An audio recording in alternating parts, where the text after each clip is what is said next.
You are really hired, Mr. Stark.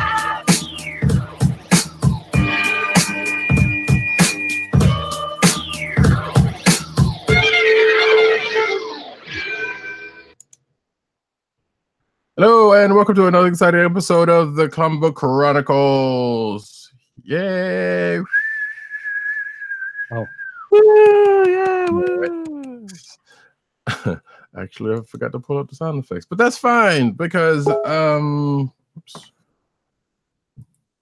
Okay, I'm not surprised by that, but cool. I like it. We get a beep like right as the show starts. I know, right? The introduction, right? As also a reminder to mute notifications. So anyway, this is Comic Book Chronicles. I am your host, Radicat. You can find me at Radicat on Twitter and pretty much anywhere on the internet, but that's beside the point. But for the sake of this show, Radicat on the Twitters. You can find me at News Nerds Need on the Twitters, Reddit, News Nerds Need, CB Caps, Instagram, all that good jazz. And with me tonight is I don't know, Mr. Tron Fez. I don't know what we have to have a name for this look. I'm not sure. I'm still trying to process this. But PCN _ Dirt. Yay! Woo! Don't forget popculturenetwork.com, ineedcomics.com, thatnewtoysmell.com, vglosers.com. You can find me at youtube.com/dirtmound or youtube.com/popculturenet or at popculturenet on Twitter or at PCN_dirt on Twitter or on that new thing that's going to replace Vine that comes out later this year. I love how we keep calling to that and it's not even out yet. And it may get like canceled, become virtual, right? It never actually launches. But yes, that is all of his information. I don't know why we hadn't had people do this before. Just introduce their own selves. But anyway, well, actually, no, I think I know why, because chaos. But not with us tonight, because he's not feeling well. Agent _70 on Twitter and Instagram. So hopefully you feel better soon, sir. That big city life and the dirt and grime finally got to you. It was, and the fact it was dead of winter and it's probably cold as brick up there. So hopefully you feel better soon. Also not with us tonight, Mr. Tim DOGG98 on Twitter, DClick Nation on Twitter, CB Cron on Twitter, DClickNation.com. That's DKLIQNATION. Wait, I thought I had some. He also writes for CBR. So go ahead and check his stuff out over there. So hopefully we will have him back with us soon, like say next week, like whenever we do the year-end stuff for last year. But with that, folks, you can find this podcast at cspn.us. I keep waiting for the cash register. That's Cha-ching. And all right. You can also subscribe to this podcast on Google Play and Apple iTunes. Cha-ching. Spotify. Cha-ching. And of course, you can also find us on the Cold Slither SoundCloud page with the other shows on the network. Cha-ching. And you can also go to shop.cspn.us to where you can find merch from this fine show. And that is actually, wait. I think the shop came down. Oh, really? Yeah. Yep. Yeah. The shop is down at the moment. If you try to go to the shop, you just go to the regular cspn.us. Well, shoes news. Well, hey, guess what? Belay that last order, but you know what? I tell you what, you can just send us money directly through PayPal. Just hit us up on Twitter and just send the bucks directly to us. Yes, please and thank you. And with that, folks, we are going to, and I just totally forgot about something I was going to bring up on the show later on during the ads. But nevertheless, we will roll on like Secret and all those other deodorants. And get to the comic books of don't just keep going. Don't make eye contact. Just don't reference it. They can't all be gems, folks. They can't all be gems. But we'll get to the comic books of the week, and we're going to start off with a new #1 for the week. Actually, a couple of new #1s for the week, but the first one is Friendly Neighborhood Spider-Man #1. Ooh. I actually thought this was a pretty decent start with the exception of that backup. I didn't read it. I have no idea. Oh man. It's we get into it without spoiling into it. I don't want to say it's dire because that's a little hyperbolic, but oof. I don't the backup is bad. Huh? No, I don't. It's not bad as in this is terrible writing. It's bad as in I don't like where this is going. Ah, I see. Yeah. So, or in fact, I don't like where it already went, and who knows where it's going to go. But it doesn't bode well so far. But regardless, I was about to mix up books. So this is Tom Taylor writing this book, who I know has been writing for Marvel for a few years now. At this point, kind of. He's done a lot of different books for both DC and Marvel. This is true. He's kind of a I don't know. I don't want to say like a freelancer, but he's kind of a not necessarily go-to guy, but it's like they've given him a bunch of books on, it was like, Well, I remember first he was writing the Injustice books for DC based off the video game. And I think part of that, like those books did way better than anybody expected. They did, yes. And those were supposed to be just like contractual obligation to the other arm of the company. We're going to make something to tie into this thing because we're all under the same corporate umbrella.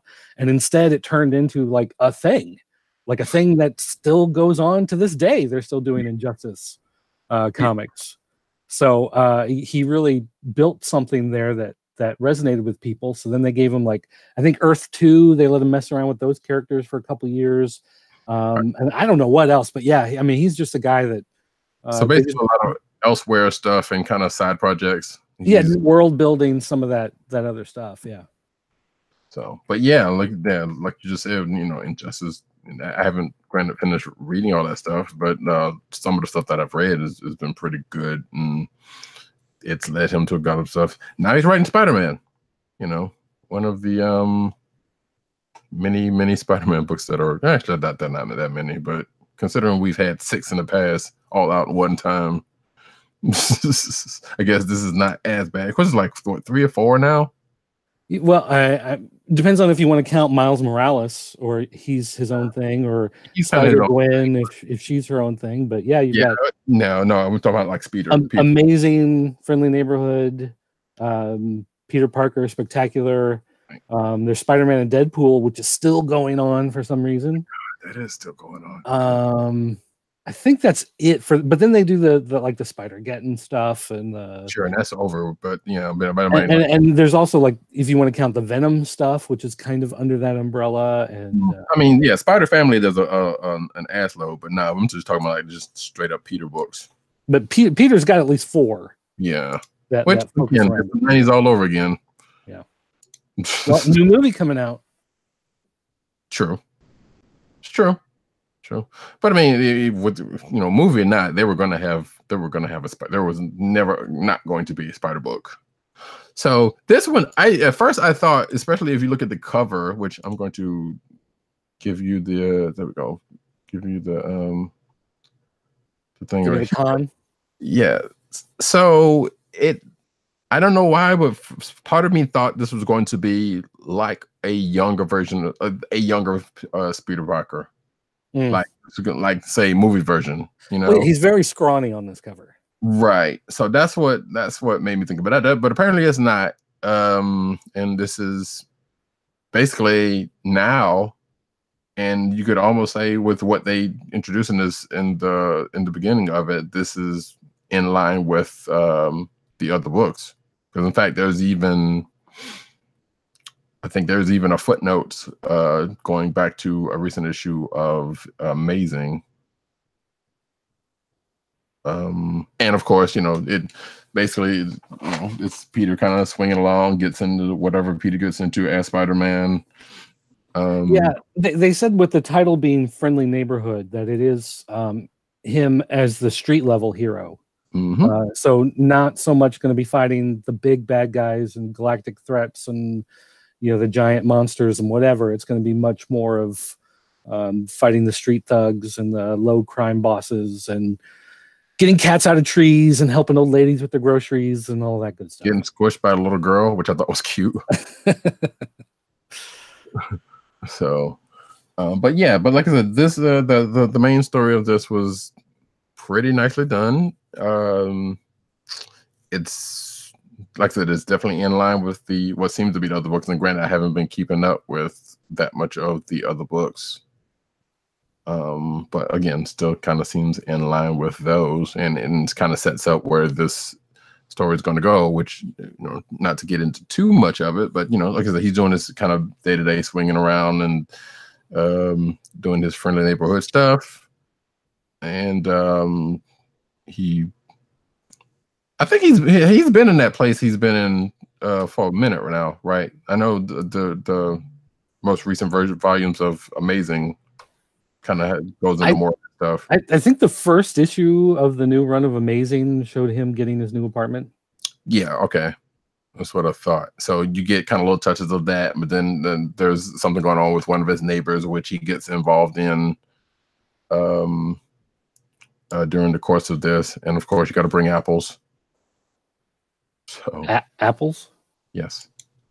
You said you skimmed it. You'll get it once you should read it. But like I said, and not to spoil it for you or anything, but like he gets involved with one of his neighbors, and the plot kind of thickens on that. But something comes up at the end of the issue that kind of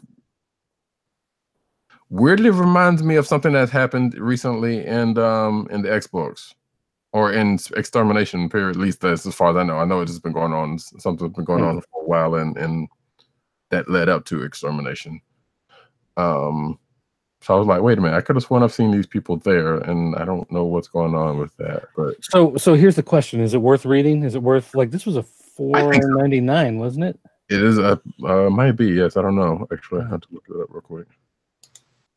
I mean, it's the first issue, so. Yeah, so that would make sense. But I would say yes. If I mean, again, we've got Spider books out. This is, another in the line of those. But I do like the tone of this one in the main story. Like you said, he's kind of staying street level in this, and he's getting in the street level stuff. Like I said, the thing that kind of I'm not crazy about at this point, well, not necessarily crazy about, I shouldn't say that, but I'm kind of worried about is the backup story, in that involves let's say a character, a major side character in Peter's life. All right then. Yeah. And what could potentially be going on with that person? It says it's $4. So, yeah, I mean, that's like, it's a new number one, and that's kind of pricey. But like I said, it's a good start of this book, so it is definitely worth reading. And luckily, we have a way to do that, but that's not helpful. Yeah, and watch them double ship. They probably will. Yeah, they have. Do we know that for? No, I'm just saying. I mean, it's probably. I think Marvel likes to do, though. Raise the price and then send you 2 in a month. Not wrong. You're not wrong. And actually, let's see if we can figure that out real quick.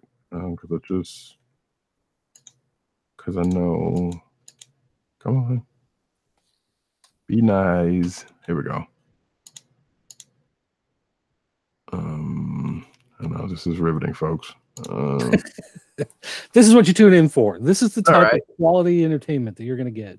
So we are definitely going to get another one this month. There you go.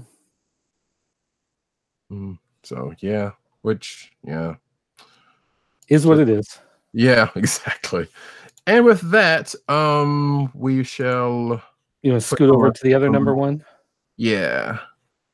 And I'm sitting here trying to get out a tweet real quick, but the new number one for this week is Young Justice number 1 from DC Comics.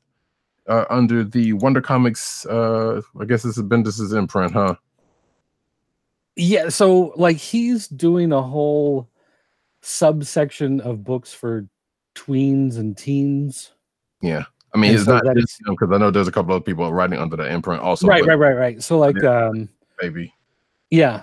So some of the books he's helping to guide the other writers Right. for his grand vision, for the grand Bendis vision of this section of the DC universe. So we'll see what kind of nightmare that turns out to be. But yeah, this one he's writing this one. Pat Gleason does the art, and Pat Gleason has done a lot of work recently on Super Sons and some of the Superman and Damian Wayne, Superboy stuff there. So now he's working with Bendis, that chance to go out and shine with Young Justice now that Young Justice is returning to Netflix with the new series or season. The DC Universe, not Netflix. Oh, DC Universe, whatever. Yeah. They're actually, and we talked about this last week because there's also another book, Young Justice book that's based off the show that started last week. Oh, that's confusing. Yeah. And I already canceled my DC Universe membership. Actually. Did you? Yes, I did. For as much as I like DC, I expected you would get like this giant library of comics, and you'd have the TV shows and movies and whatever. And instead, you get this giant library of TV show and movies, and then a couple, a dozen, 24 comics that tie into the show they're premiering or their movie they're doing. And I'm like, I don't care about the movies and TV shows like I care about the comics. Yeah, so, the comic side is as much of a bummer because there's some like old TV shows that they could pull from, which I guess I get taking your time putting things out there, but like, hey, think about all the old 60s and 70s shows. Well, yeah, those 60s and 70s shows that they could be putting out, is assuming they have, assuming they can. Right. Yeah. I don't know if maybe CBS still has rights to Batman 66 or NBC or whoever it was. I don't know if there's still some deal, or because they've licensed it already to like Comet TV or My TV or one of those places that, there might be some sort of deal. They have to wait for one thing to end before they can take it back or whatever. But yeah, but just like overall, I got the ultimate DC experience, which was not the ultimate DC experience. It was the ultimate DC cinematic and television experience, which is not part of the ultimate. Yeah, it has a lot way to go, a ways to go before it becomes the ultimate experience. So anyway, Young Justice. Yes. So this is basically, so a little bit of backstory. So this is not the TV show. This is the original. Well, this is basically volume 2, I guess. I don't know if it's volume 2, but so there was a Young Justice well before the TV show, and it was pretty much started out the same way as the TV show, somewhat. Because you had but in this case, this is a new retelling, and it kind of starts off like the new Teen Titans, a newish version of Teen Titans, I guess. Because as you can see from the cover, you have your Batman, Superman, and Wonder Woman parallels here. You also have your Flash. You have your I guess is someone could say this is a Young Justice League too, but hey, this is that. You have your Green Lantern. You have your 2 other side characters from other realms. So you have basically all legacy characters. You have, like I said, you got a Robin. You got Superboy. Yes, that Superboy from this is confusing from the Young Justice TV show, but what he was kind of sort of based off, which is basically wasn't this Superboy Prime? What was the Superboy when he came out? This okay, so this is the old Young Justice series that this is continuing. And this Superboy was the one that appeared after Superman died. Yes. And they made a clone of Superman, but they didn't have enough DNA, so they used Lex Luthor because Luthor Core was behind it, whatever, Lex Core. And so just as TV show version. Right. So this is the hybrid of Lex Luthor and Superman cloned into a teenager. And so he is the one making his grand return in this book. And he was kind of a jerk back, if I remember correctly, when well, he wasn't a jerk, he was a teen with an attitude. Okay, sure. Like a Power Ranger. Yes. Exactly. Finally, teens with attitude. With attitude, yes. Absolutely. Which, wow. How far we've come. So like I said, that's the backstory on that. And this is a new team for this new era. Once again, not the TV show version, but still the parallels are there. And this has also Bendis writing. And for that reason, I was kind of worried about this. And the jury's still out on this. Right. But the first issue actually was not bad. It's slightly chaotic in spots, especially with the art.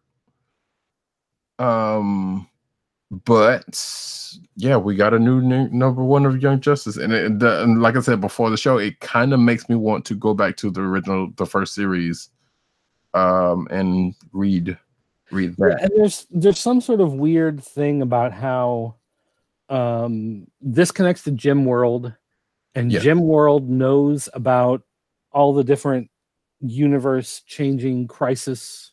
Yes. And apparently that has been cemented in this issue so Gem World exists outside of the regular DC universe. So all of the universe shifting stuff that's been going on, they've apparently been immune to it, so they can see the changes happening. No, it says they're not immune to it. It's basically okay.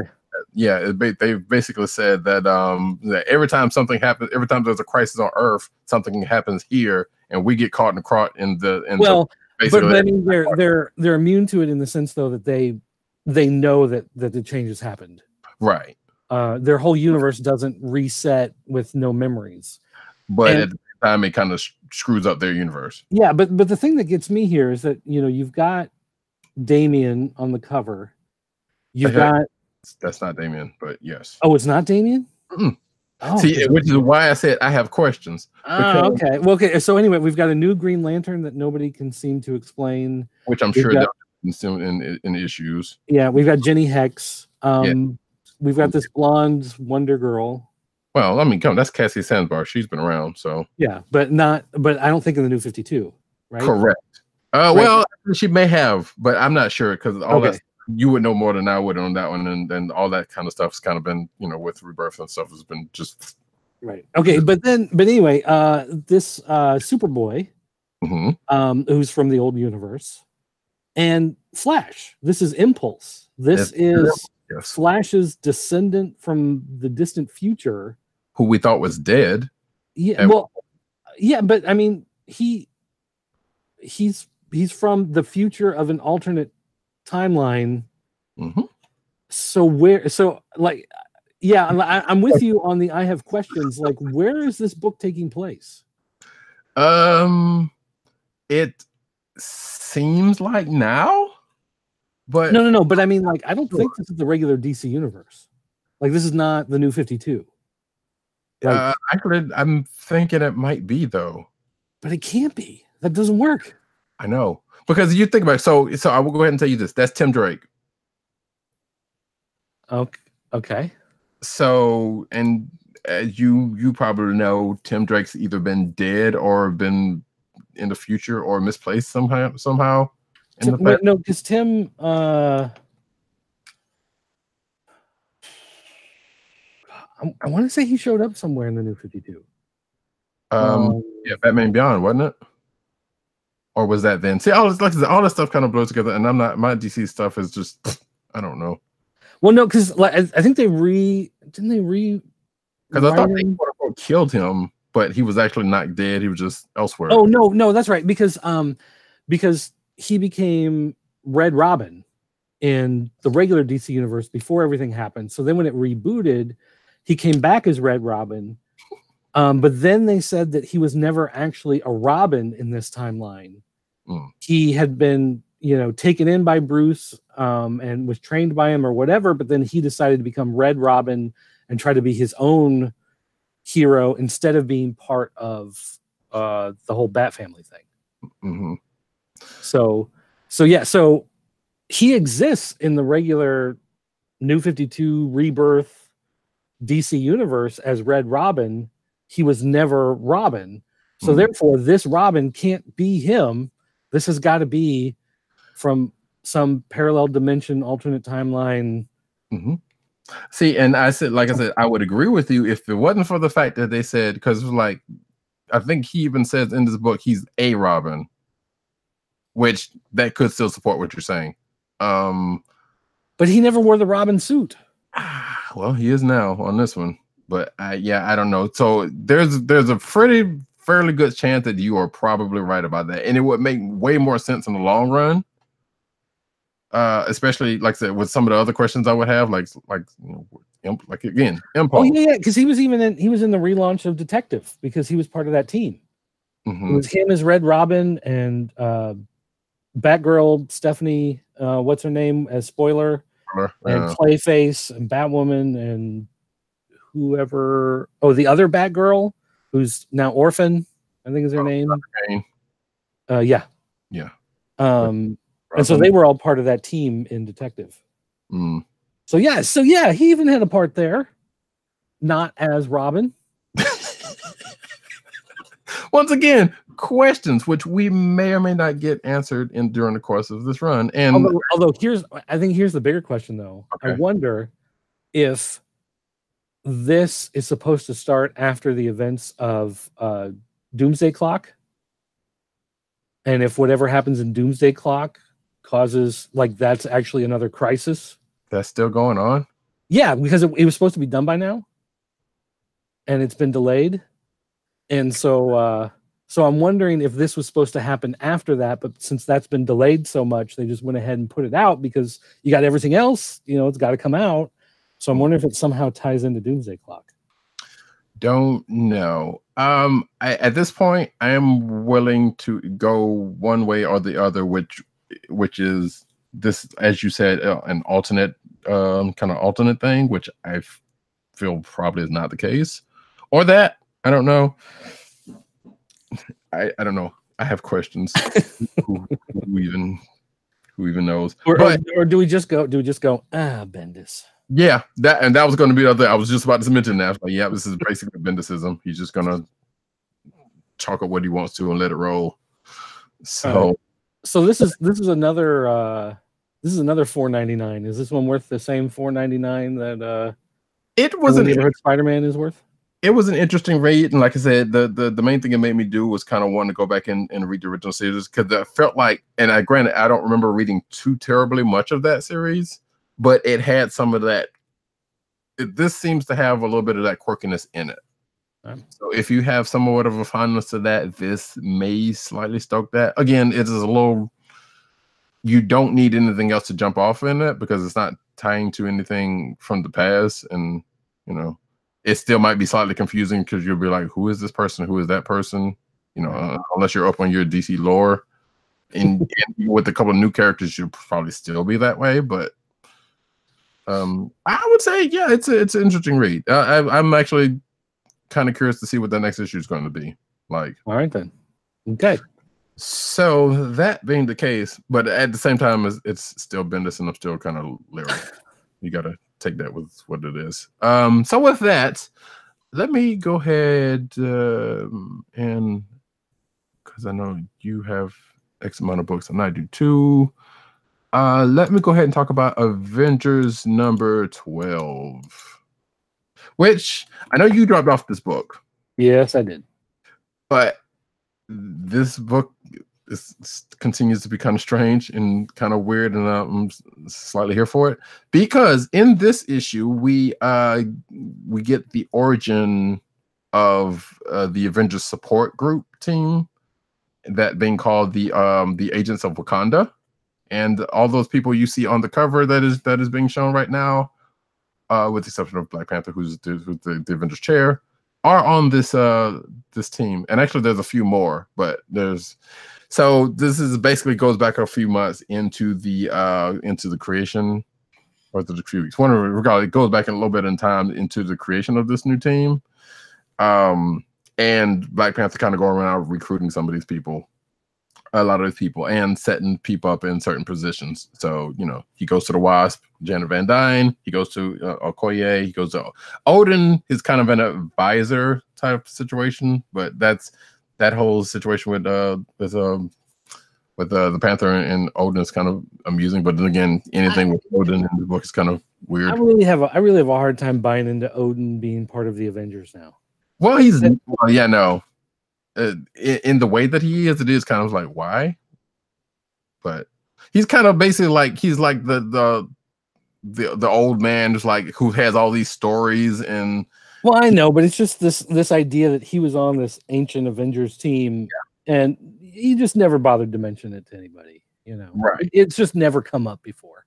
Right. And apparently next issue they're going to go back to another member of that team, so it is what it is. But yeah, I don't know. That, like I said, the whole 1 billion BCs didn't really sit right in the beginning with me, but I was like, I'm willing to see how this is going to play out, you know, and hopefully it'll go somewhere decent and interesting. I was not. Well, yeah, we'll see about that. But in this issue, like I said, we get the creation. We get the formation of the support group, which starts off with Jarvis, of course, you know, in kind of an advisory role, because, you know, Jarvis has taken care of the Avengers for a long time, but he's kind of semi-retired. So, but you know, Black Panther, so T'Challa kind of has him, you know, helping out where he can, and they're still in Celestial Mountain. So Black Panther goes to recruit other people, such as Gorilla Man from Agents of Atlas. Oh, that's who that is. Okay. Yeah, I didn't know that. I had to look that up, and it kind of mentions that here actually in this issue. Like I said, Janet Van Dyne, the Wasp, Okoye from Dora Milaje. Like I said, Odin's kind of an advisory, but then you have other folks, such as hold on, I need to. Oh shit. What was his name? Okay, you got Khazar, you have American Navajo, I believe. You have, I should have wrote the stuff down. I was stupid. Morbius the Living Vampires is for some strange reason on the team, but that has all to do with, but that has something to do with what is going on. So the Avengers are taking on kind of couple of different fronts. So the Agents of Wakanda are basically taking over for S.H.I.E.L.D. in a way. They even have a Wakanda class helicarrier. But they're still working out of the celestial body. So there is that. Okay, here we go. So they are basically the ones. They are the spies, the intelligence network, and go out and getting information for, you know, so that the Avengers can keep up abreast of stuff going on around the world.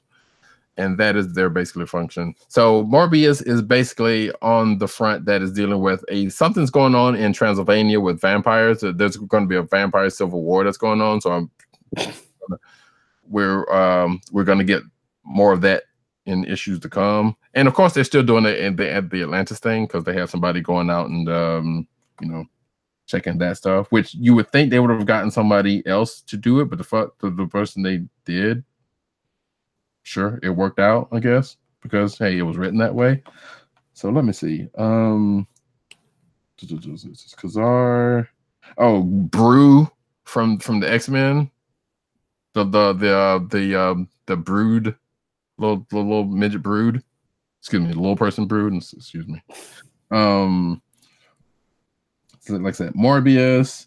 Oh, Man Wolf. That was also a funny one. I'm like, really? And let me see who else is it. Because that's a character that fans have been clamoring for. Right. So and I kind of wish Agent 70 was here, because if I know he has read this, and I know I would like to believe that he would have had the same issue that we've had in issues past. So in issues past, I don't know if you've heard us talk about this. they've been taught. We've seen them, the Avengers, talk underwater, just plain as day. None of them have gills, with the exception of obviously some people's got gear, but just plain as day, breathing underwater. In this issue, you have like Man-Wolf breathing just out in space. Just What? yeah. And the Wasp is out and was retrieving Mobius, and they get attacked by vampires and who are chasing them back to the mountain. So, but apparently, and they're kind of in space, because thinking she was going to shake him, and that didn't seem to work. So Man-Wolf, who just happens to be out in space because he's an astronaut, of course, just happens to be stationed somewhere nearby, and he, helps out. Yeah. Huh. So that's how we find out he's on the support staff. And also, okay, here we go. American Eagle, which is a character I have no idea who that's about. But apparently says Navajo Super Cop. I don't know this character. Dr. Nemesis, who is a mutant genius with X-ray eyes and hypodermic pistols. He kind of looks like Dr. Manhattan, but white and with a mask over his face. And he's got a white suit. Think Mr. Knight of Moon Knight, and whatever. And Fat Cobra from the Immortal Weapons. Okay, here's something for you. Okay. American Eagle first appeared in 1981, and he eventually became a member of Hammer. Okay. So Hammer, of course, Hammer and Shield. Mm-hmm. Yeah, so he was part of Hammer. Interesting. Oh, and then there's who we've seen in recent issues of Thor, Rosalind Solomon, who, as luck turns out, Thor #9 comes out, which talks about the story they allude to, where she's on a mission. So yeah, that's pretty much the support staff, and so the most of the book kind of goes about recruiting them. And then we get into the end of the book talking about what the Avengers are going to get into next issue, which has to do with well, this is actually going to be interesting because they have a new because so the Morbius part should play into what I'm telling you, because where there's a vampire, there's a vampire hunter. And there are a few issues back there, Wasp went and got Blade, so we already knew he was around. Which is why when Morbius showed up, I was like, "Well, wait a minute, what happened to Blade?" And then he shows up at the end of this issue. Well, apparently it doesn't know that Morbius is around, so that's going to be funny when that. And I think Blade's going to be a new Avenger. Well, he was a new Avenger, but he's going to be a part of this Avengers. Put it that way. Worth reading. This was a crazy issue, yes. Because I'm like, none of these people. Where these people come from after all these years? So yes, I would say yes. All right, then. Just for getting all of that. But the funny part about it is the next issue is not dealing with any of it. Because like I said, it goes back to the 1 million BC stuff. Are they? Wait, so is this coming out bi-weekly? Actually, I'm not sure. I want to say yes. Like, is it a different artist every other issue, and maybe they keep going back and forth and back and forth? So kind of yes, because it's, as a matter of fact, it says here, Andrea Sorrentino is going to be on the next issue. Because I'm wondering if they keep going back to that 1 million BC is like, it's like every other issue or something in order to. It has been every other issues, because in fact it's been a couple of issues since we've actually gone into. I want to say this is kind of what. So when Aaron was actually he's still writing Star Wars. So at one point when he was writing Star Wars, wait, is he still writing Star Wars? Hold on. I actually totally forgot about that. So Aaron was starting. Okay. That's a dog. Okay, but so every 7 issues he was basically writing an issue in the past for Obi-Wan, and this is kind of like that. except for it's not been well. Actually, maybe it has been 7 issues, but it's been. I know it's definitely been a couple of issues since they brought up the 1 million BC stuff proper. All right. So long story short, so yeah, that is Avengers number 12, and actually, wait, we're going to find out whether this is bi-weekly or not. I want to say it doesn't matter. Doesn't matter. Sure, okay, no problem. But regardless, I think it's it's coming out in a decent enough time, I guess, for stuff to pop off. Well, I was just thinking maybe it was going back and forth every other issue. No, it's not, definitely not doing that. Like I said, okay, all right, that's all. Yeah. Been a couple of issues. Actually, and since I brought it up, I'll go ahead and do another one, and you can do, and then we'll get you up on one, which is Star Wars 59, since that did actually come out this week. Which also had me going back and looking to see if it can who's writing that darn book. Hey, Kieran Gillen. Okay, that's right. They did switch it up. Oh wait. Anyway, it doesn't matter. So, oh, that's right. Yes, because I remember was sometime after the Vader Down stuff. I believe they ended, or Jason ended the run or something like that. But regardless, which is, I guess that's a testament to the writing, because I slightly didn't really, like, I knew it changed, but I don't remember it. It didn't change in tone or anything. They did a good job of continuing it. Yeah. Basically keeping the same tone. So in this issue, they are on some planet that the Empire doesn't really mess with for some odd reason or not, which kind of gave me shades of Empire Strikes Back and Lando's part, which in this issue we kind of see more shades of that, except for not, because they've been on this planet for a few months. Luke's been kind of antsy and wanting to get off, trying to to do his part in the rebellion, because they had to go to this planet because they were being chased by the Empire, and they had to get dropped off by Sana Solo, aka Sana Staros, who apparently appears in this issue because Luke had sent off a beacon to hopefully get word to her that they were here and need to be picked up, or whatever the case may be, and hopefully everything had gotten situated with what was going on out in space.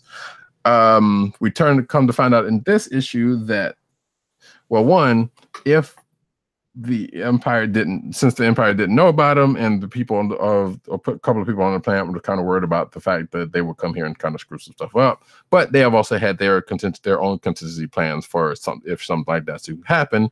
And sure enough, there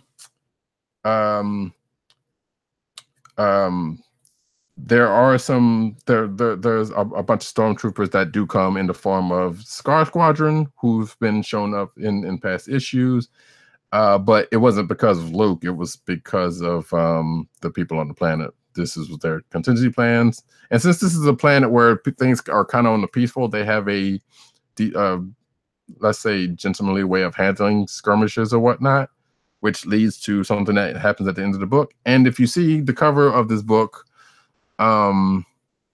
you will see something that actually does play out in the book. And guess what, folks? No surprise, hand shot first. That's all I'm gonna say. What?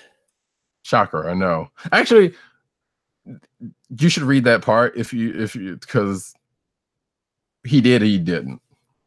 All right. I'll skim through and read. Let's say Han was being Han. So what he ends up doing in that situation shouldn't be such of a surprise. All right, fair enough. But it does. It's definitely say you can't read that and say it was like, yeah, that's clearly not what he would do, which he totally would. So that being the case, like I said, at the end of this issue, like I said, we have some Imperial entanglements, but due to some stormtroopers that have been looking for our crew for a good while, well, since their last entanglement, and like there ends up another showdown again with Luke and the head of this squad, leading into next issue. So, all right. So that being that, and like actually, you know what? I'll say that for rapid fire because I know you're also wanting to read that. But all of mine can be rapid fire. They're all fine. Okay. well, let's see. What do I have next? So I can get shaved down one more. So done that, and yeah, the rest of mine could be rapid fire too. So let's go ahead and let's get to one of your books, regardless. I know the quote unquote big book for you is Batman 62. I don't know if you want to do it. Let's see. You have. I'll bring it up. That's fine. Okay. Actually, it's funny because the comic book store that I worked at recently moved into the mall, and so I've been out there helping with the move and what? I'm saying it's a nice place. Oh, I thought you. Okay, sorry. This customer came in, and he was asking about the Batman stuff because he really hadn't been following it for a couple of years, and he was trying to kind of get back into it. And he read, issues. He read the Catwoman Batman thing. He read, the stuff with Bane. He read the issue where Thomas Wayne comes back and attacks him, and then he goes, "What the heck happened last month?" And I go, "Yeah, that's kind of a thing." It in no way seems to connect with the actual story that's been going on for the last year. And so then this issue comes out, issue 62, and you can see there on the cover there's Professor Pig. And Professor Pig has what? Who has shown up in the past, if I'm not mistaken. He's shown up in the past, but hasn't been a part of this story. And so Batman wakes up, he's been captured by him, he's being tortured by him, Pig's getting ready, to kill him, whatever. And so Batman escapes and attacks Pig and suddenly starts having flashes that maybe this isn't reality. And that's when you start to go, oh, okay. So 2 issues ago, Bane psychologically broke down Batman and then had somebody show up who appears to be his dad back from the dead from the alternate timeline where he was Batman, attack him in the Batcave and attack Alfred. And the last issue and this issue are the nightmares he's having while he's knocked out. Because this gets to the end of the issue and something like really weird happens. And then it says, something about nightmares and join us next month or whatever. So you're like, okay, I see. These don't make sense because they're just spinning their wheels and wasting time and filling stuff before they, figure out what they're going to do with this Bane storyline. So, the one nice thing is Mitch Gerads is here and doing the artwork. The guy from Mr. Miracle and Sheriff of Babylon. Great artist. I love his work. In this, with Pig being the evil character that he is, who's bloody, you can see the slaughterhouse motif thing he's got going on here. He actually channels Gerads actually channels the artwork of Bernie Wrightson from Batman the Cult in several places. If you remember that book, that was one of the most graphic Batman stories that had been told up until that point, with the blood and the murder and the dead bodies and whatever. So they channel some of that in there, which is cool. It's neat to see that stuff, but still, this isn't the story that I'm here to read right now. You know what I mean? It's like, that's great. He's having dreams.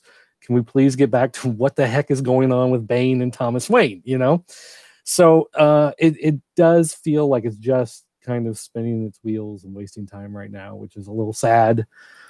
But it's also something that I've kind of come to expect from Tom King's Batman at this point, where it's just not satisfying. And hopefully it all comes together into some sort of brilliant conclusion. But I just don't have the feeling like it's going to. Supposedly he's playing a long game with this 100-issue thing. We've talked about this in the past. So, and I guess when you're doing something like that, either you're going to keep it somewhat interesting and on point, or you're going to lose people. Well, here's the problem. They actually did a study over, I want to say it was over the course of 20 years, in 70s, 80s, and into the 90s. And it's probably continued on a little more since then. But they found that the average comic reader sticks around for about 4 years. So there are a lot of people that are here, for a long time. And there are a lot of people that their friends say, hey, you got to check it out. And they go and they buy a comic or two, and it just doesn't really do anything for them. And, those two kind of average out, kind of cancel each other out. And what you have in the middle is about 4 years that people tend to stick around, either stick around on their particular titles and their characters, or they're there for about 4 years, and then they kind of fade off. They may come back, 8 years later, 10 years later, whatever, just I'm kind of curious to see what's going on. So when you're doing 100 issue thing, like it is bi-weekly, so they do have the advantage of pumping out books a little faster than normal, but you're hitting that 4 year line pretty hard, and that's like too long to try to assume that the readers are going to stick around. Like, there have been long runs with writers on books that have lasted for years and years and years, and that's great, but they didn't plan oh, I'm going to have to tell this story over the 10 years I'm going to be working on Fantastic Four in the 60s. It's just, they just did it, they kept going, and they just kind of built upon it as they went.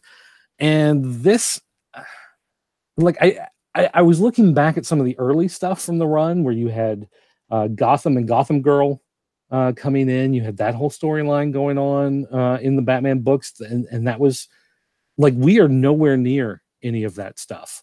You have the stuff with the Bat family and Ace the Bat Hound, and everybody was in it. We're nowhere near any of that stuff anymore. So, if he's building, he's really scrambled at this point to try to rebuild back to have it come to some great cohesion at the end of that run. But I'm telling you, for as long time a reader as I am, I'm just I'm going with momentum at this point. I'm reading it because I've read Batman since 1984.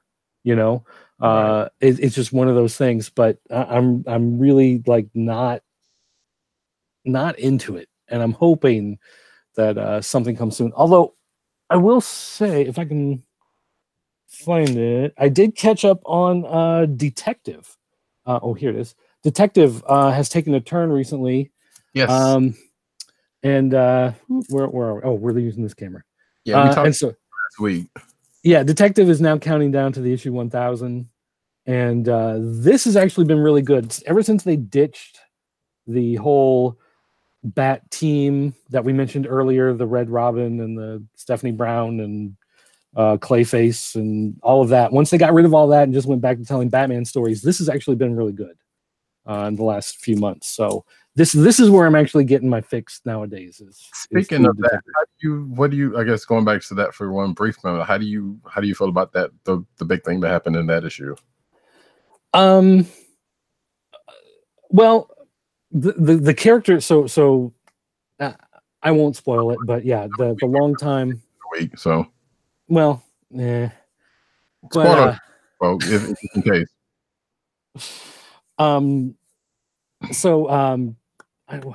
Tompkins, I can't think of her first name now suddenly. Was it Maggie?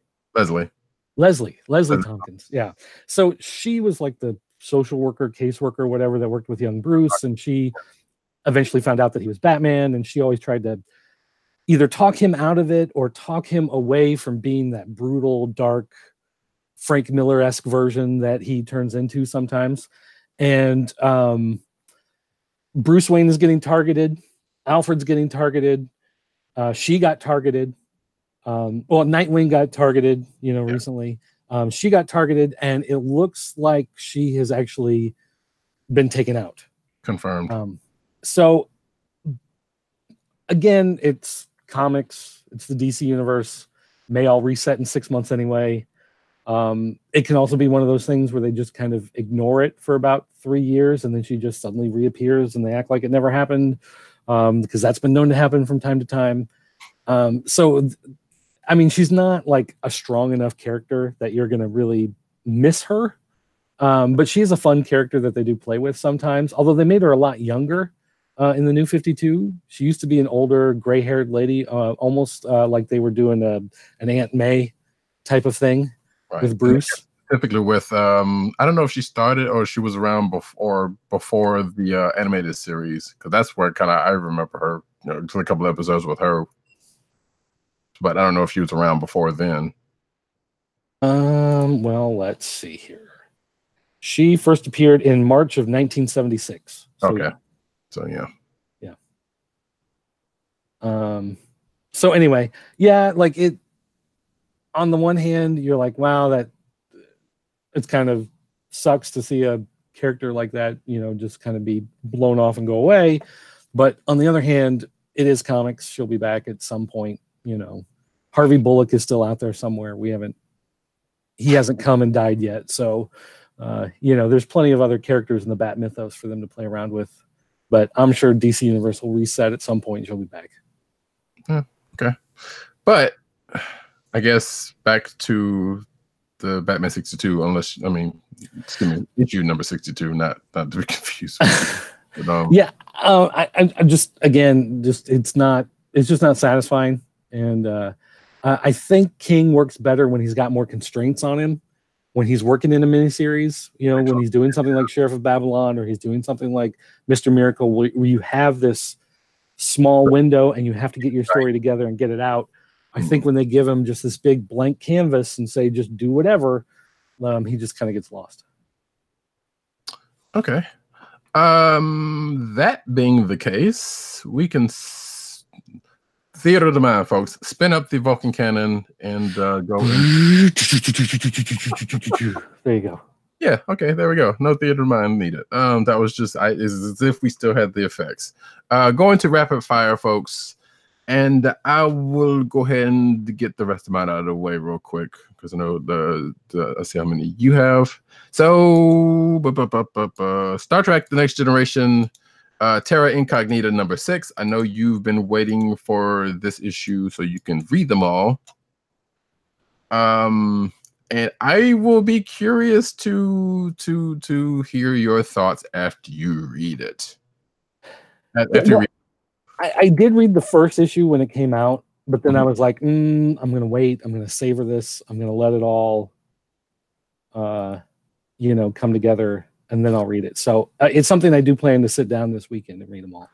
Right. So basically, the only thing I will say is up until now, and I've said this in the past with all of the issues, is they felt like they've kind of gone away from the Mirror Universe plot within reason. And it's just been like episodes of Next Generation. But with it, and this one is kind of no except for the fact that they actually do bring back up the mirror plot, but only to wrap up the story, seems like. And they may be going into another one, looks like, the way it wrapped up. So it kind of wraps up the mirror part about it. Some things come to light with a character that's been, I don't want to say integral, but has been kind of there, because there's been a couple of issues where they haven't even been focused on this character, but he's been kind of the link to that, to the mirror stuff. And you already know what I'm talking about, so that's fine, just in case anybody else doesn't. But and it just kind of wraps up this miniseries, which I wasn't sure, because the way they were going, it didn't feel like there was a miniseries anymore. I thought there was like this was an ongoing book, but apparently it was like, no, it's still a thing, and it looks like there's a plot thread that is going to go on into a what looks like is going to be another book at some point. Let's see, Bitterroot number 3. So this is the David F. Walker, Chuck Brown, Sanford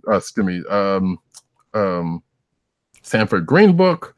And in this issue, a lot of stuff happens. Like they start just hitting on cylinders left and right, and there's apparently some things happening on 3 different fronts. But looks like much like the family that the book is about, these threads are going to start coming together, and it looks like they've started coming together during the course of this issue and books to come. But I've been kind of enjoying it. It's been a weird read, but a fun one. Martian Manhunter number 2. Boy, oh boy, does this continue to be a bit weird. So you said you hadn't read this, right? Okay. So the only thing I will spoil is the fact that, which you did read the first issue, so you know this happens at the end of that issue, is that John's cop partner finds out that he's an alien. Yeah, well, I read the first one and I really didn't like it, so I have no plans to follow up. Yeah. So that gets touched on during the course of this issue, but we also have, just like the first issue, a bunch of stuff from John's past on Mars, and the majority of the book is pretty much on that, as just like with last issue. I have no idea where this is going.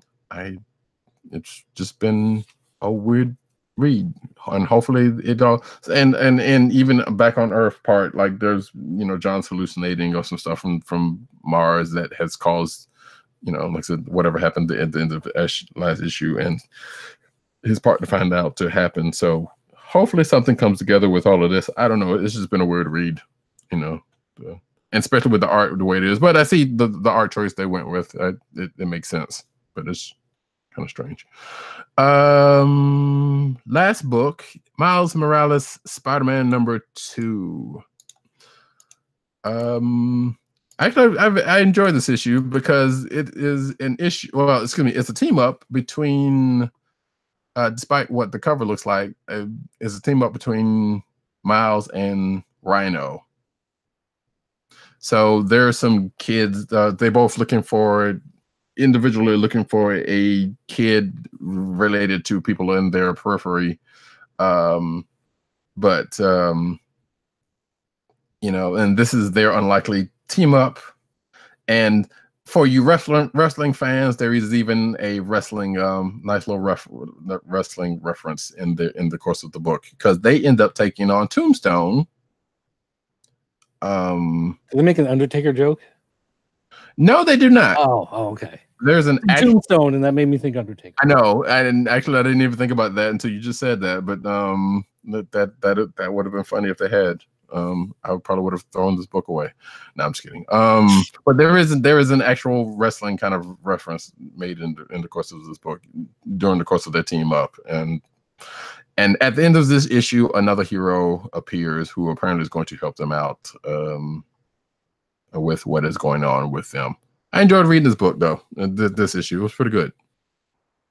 And that is it for me for my rapid fire stuff. So you got yours.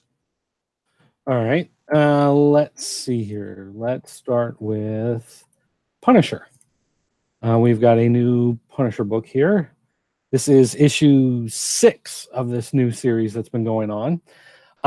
So basically, the last series of Punisher, he took that War Machine armor and he just went around the world and he started destroying all these bad guys. And then they took the armor back, so he's back to being Frank Castle, but S.H.I.E.L.D. doesn't exist anymore, but Nick Fury still hates him for basically making Fury look bad.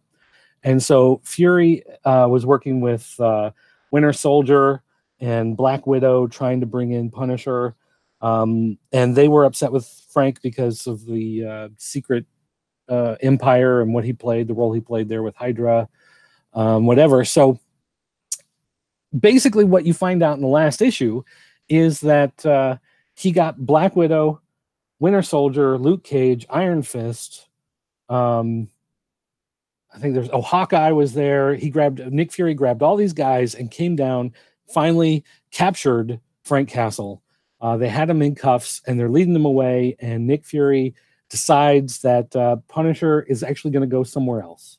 And he basically makes all the heroes distracted while he turns Frank Castle over to Baron Zemo and basically gives him to Baron Zemo so that Baron Zemo can have Frank Castle under the condition that Baron Zemo never returns to the United States.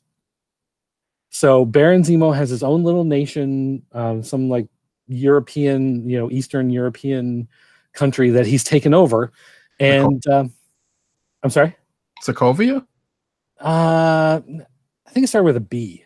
Okay, because I was going to but I mean, it's one of those made up, they just made something up.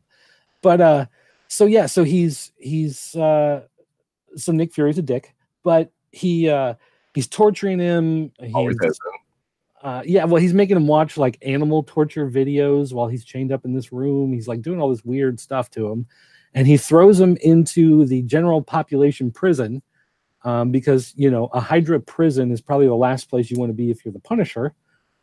Except the prisoners then turn around and tell him, "Yeah, we're prisoners, but we're prisoners of a country that is run by murderers and terrorists that have made a country where you can be a murderer and a terrorist, which means we're the people the murderers and the terrorists lock up because we're working against them. And Frank's like really confused. He has no idea what's going on. And suddenly a nun appears. And the nun says that she is going to save Frank Castle. Okay, I read questions. So, speaking of books that have questions, having said all that, it's a lot of fun. Like, this is one of those, it's one of those where it's brutal and bloody and dark, but in a Tarantino sense. So you also get the one-liners, and you get the, like, it's so brutal it kind of becomes fun after a while, the way that they're dispatching each other and the way that they, you know, they injure themselves in order to injure the other guy, and, you know, all of that kind of stuff going on. So I really like this Punisher series. Wow. But it's interesting. It really is interesting. I actually do have questions, but go on. All right. Curse of Brimstone. This is unfortunately going to be ending in 2 issues they've announced, which really sucks because they just introduced a new foil, and he is fantastic. So basically, long story short, Curse of Brimstone, there's this man going around. He's asking people what their heart's desire is. He's basically doing like the monkey's paw thing where they want to be famous. So he turns them into a mass murderer or something, you know? So Brimstone is, he wants his town to be important and to be on the map. And so he gives them the power to harness the fires of hell, and he sets his town on fire and almost kills everybody in it. So the town made it on the map by getting wiped off. So, you know, now he's trying to track this guy down, and he's finding all these other people that have been cursed along the way. And they finally find this one guy who he seems kind of normal, but they realize that he's been following them around. It turns out this guy is just a complete psycho, and he knows that this guy is going around cursing everybody. The guy tried to give him one of the curses, but he denied the offer because he realized it'd be more fun as a human who can die easily to go behind him, to travel with the chaos, and then he can go and just start offing people as a mass murderer behind him. And he finds out, you know, Brimstone finds out in this one that he actually didn't kill the people in his town. He started the fire, but he was able to stop himself before he killed anybody. But this dude followed behind him and torched all the people in the town. And then, of course, they set up kind of this Mexican standoff thing, and the guy is able to leave. So he's able to just walk away from the situation, and they have to let him go. So they set up this guy to be this awesome villain. They added like this extra layer of mythos to everything that's going on, and it's all going to end in 2 issues. So it's really a shame, because that's actually been one of my favorites of the whole new age of DC heroes. And then my last book here, this is actually one from Alterna Comics. This is from their $1.50 line of comics, and this is Midnight Mystery 2 of 4. And it's one of these, it's printed on newsprint, so you can smell it, and it's that great newsprint smell. But for one thing, I really love the artwork. It's the art and story is from Bernie Gonzalez, and then Wes Loescher is the letterer, but everything else, the artwork and story is all Bernie Gonzalez. And he has this style, and it's like, you can kind of see it on this cover.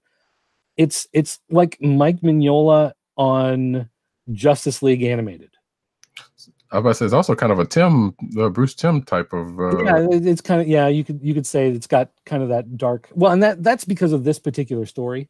So last issue, the story we find it revolves around this gumshoe detective in a film noir type of murder mystery guy, but he's been contracted to find the long lost son of this horror actor who's just passed away, and the horror actor is. They give him some other name, I forget what it is, but he's basically Boris Karloff. And so he finds the long lost son and brings him, and turns out that the manservant, the butler, who's taking care of the estate, is actually crazy and thinks that the soul of this dead actor still lives on in a papier-mâché skull, and he wants to do this black magic ritual in order to transfer that guy into his son's body. so he can live on. So this issue picks up with this story, and it's one of those where it's just bizarre enough that it makes sense. Like if they pulled it back a little bit, you'd be like, this story doesn't work. And if they pushed it too far, you'd say this story doesn't work. But it finds that right balance where it's so over the top and so grounded at the same time because of the art style and the way that the story is being told from this 1950s, detective, hard-boiled detective, that it works. So the story is actually a lot of fun. They even throw in a red herring, and I thought for sure was going to make a twist ending, and then the ending twisted the other way.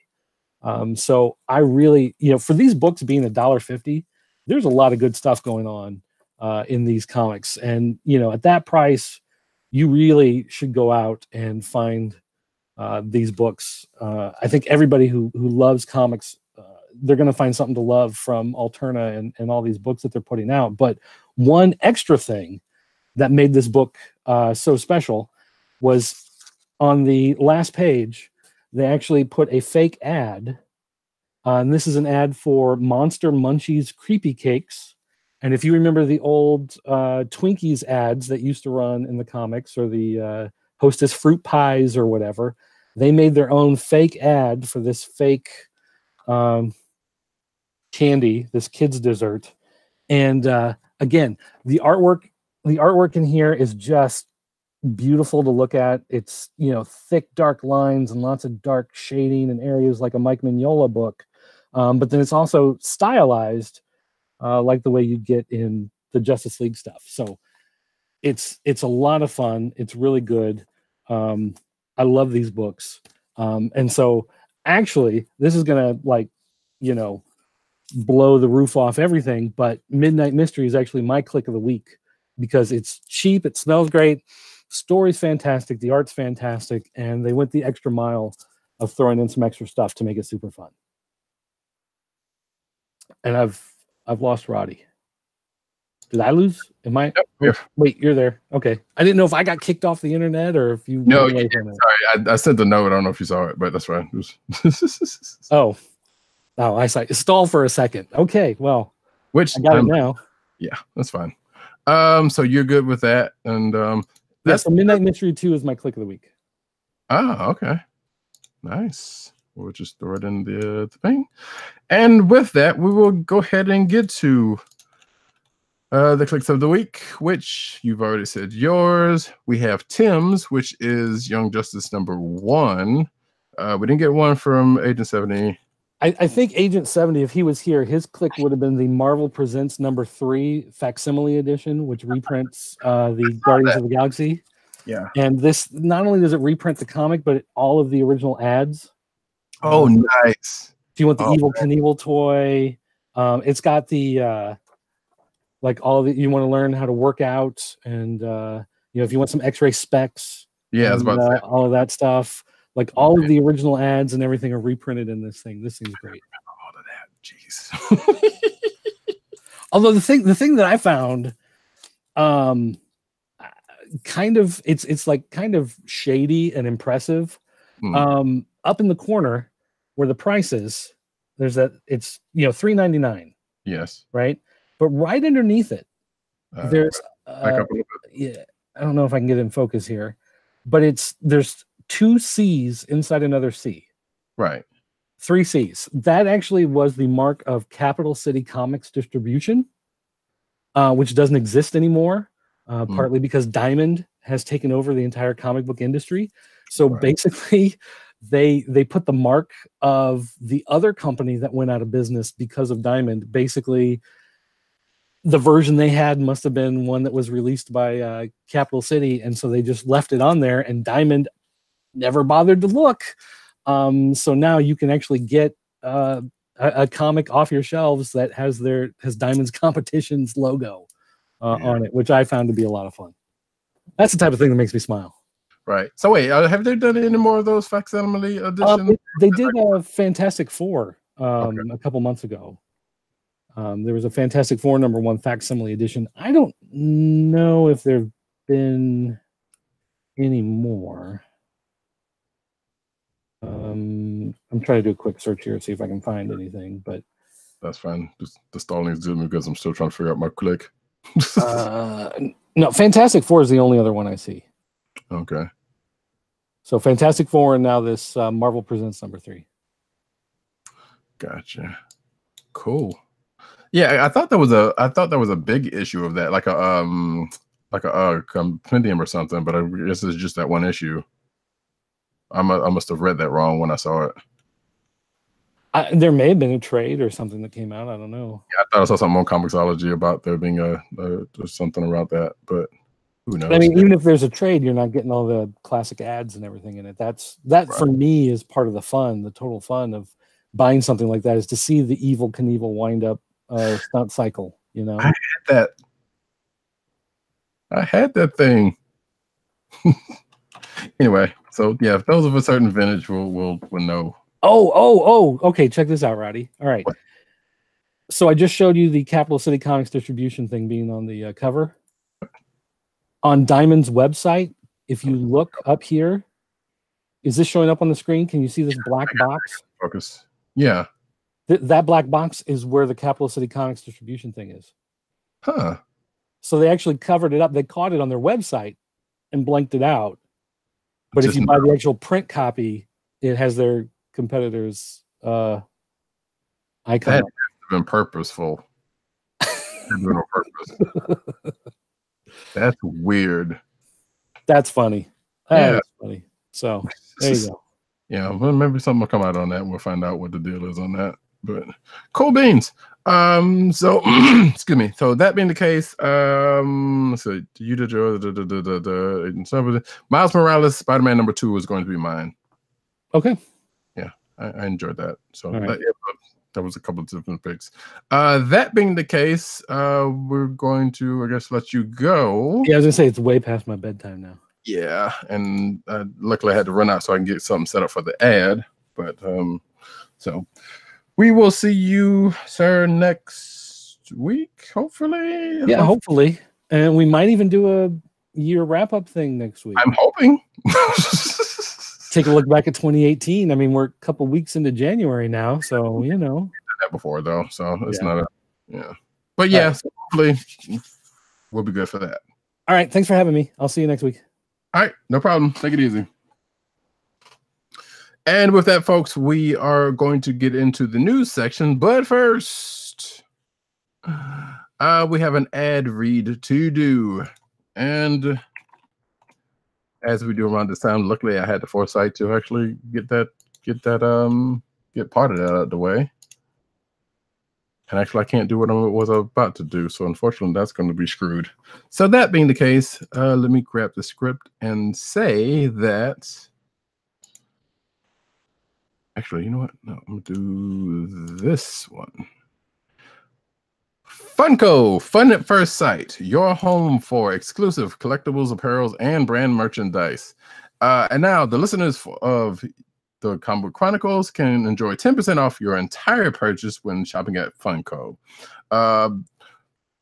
And now, excuse me, to place your first order with 10% off and to help keep our show free for you, go to our network website at cspn.us. That's cspn.us. Then click on the Keep Our Podcast Free link at the top of the page. From there, scroll down to the Funko link and place your order. When you get to the checkout, put in the offer code SHOP10. That's SHOP10, all one word, for your 10% discount. Funko through cspn.us. Do it today. And like I said, now we are going to go into the news section. Well, wherever our mission takes us. Oh, I hate. Did I mention that I hate auto playing sites? I really do. I just want to just kick them in the nards. Anyway, we start off like we do every week with the cinematic news. And we start off with Batwoman spinoff show gets pilot order with Game of Thrones director. So apparently, Batwoman's entrance to the Arrowverse due to the recent crossover was a hit. So, according to the Hollywood Reporter, the Batwoman pilot will be directed by David Nutter, who has previously directed episodes of Arrow, Flash, and Game of Thrones, which, Game of Thrones and the Arrowverse has a nice deep tie. So, Carolyn Dries, let's say, serves as showrunner on the project with Greg Berlanti, Sarah Schechter, and Jeff Johns executive producing. So...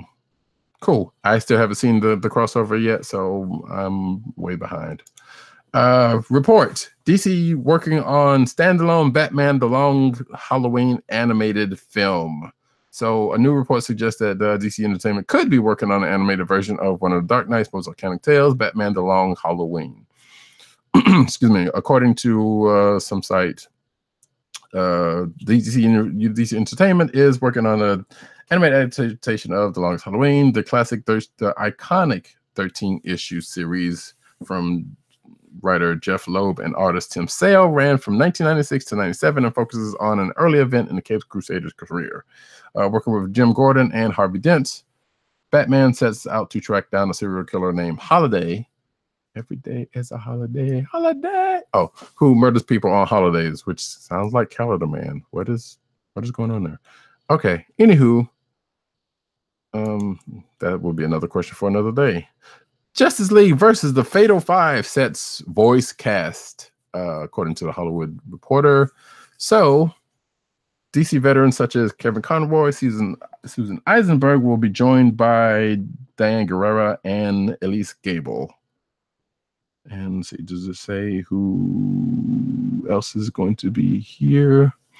Let's see. Elise Gable, the Scorpion Scar, is also known for the first two seasons of voices Thomas Kaler, Starboy. Doom Patrol's Diane Guerrero, that's where that name comes from, stars as Jessica Cruz, Green Lantern. Batman, Superman, and Wonder Woman are voiced by the trilogy you all know and love: Kevin Conroy, Susan Eisenberg, and George Newbern. The favorite five will be voiced by Mass Effect's Peter Jessup as Thorak, which reminds me of Space Ghost. SpongeBob SquarePants' Tom Kenny as Bloodsport. Weird. Batman Ninja's Matthew Yang King as the Persuader. This Is Us, Sumali Montano as Emerald Empress. And Grimm's Philip Anthony Rodriguez as Mano. The voice cast also includes Daniela Bobadillo as Miss Martian, Kevin Michael Richardson as Mr. Terrific, Noelle Fisher as Brainiac 5, and Tara Strong as Saturn Girl. So it is definitely an all-star cast. And there's a synopsis here, but I won't go into it. So, cool. Young Justice, 6 major plot points to remember before watching Outsiders. So we talked about, when we talked about the comic book, well, one of the comic books, Young Justice. So season 3 of Young Justice is back. In fact, on DC Universe, there are 3 issues up. There are 3 episodes up now. I believe more will be coming. Actually, as of last Friday, 3 episodes were up, and I keep saying issues. And I'm thinking they're going to put up 3 more this week. I'm not entirely sure, but regardless, episodes will be coming out fairly frequently until they reach the end of the season. But for those who, unlike me, are just jumping right into the season 3 and not doing a rewatch like I am, here's an article saying that, hey, there's 6 things, the major plot points to know before you go into that goodness. And I've been hearing good things about the new season, so, or at least the episodes so far. So hopefully it will continue to be that way. Chris Pine teases a Wonder Woman 1984 plot point. We won't go into what that is, but he basically said this one is a little different to me tonally. The tables are turned, and I'm more of a deer in the headlights, which I felt like he kind of was during the first episode. I mean, the movie, but that's, that's another thing. And actually, also the point that how is he still here when he supposedly died the first in the first movie, but I guess we'll find that out, won't we? Next year or in 2 years, whenever it comes out. But speaking of Mr. Pine, report says that Star Trek 4 has been shelved, quote unquote. So I feel like we may or may not have talked about this, but I'm not sure. But there have been on and off speculation about what Star Trek 4 is going to be, if there was going to be one. There was also the talk of Chris Pine and Chris Hemsworth leaving leaving because of money. So they're not going to be in it, if I'm not mistaken. So I think they are still not on that. And there was also the other part of that where I believe this next one is going to be a oh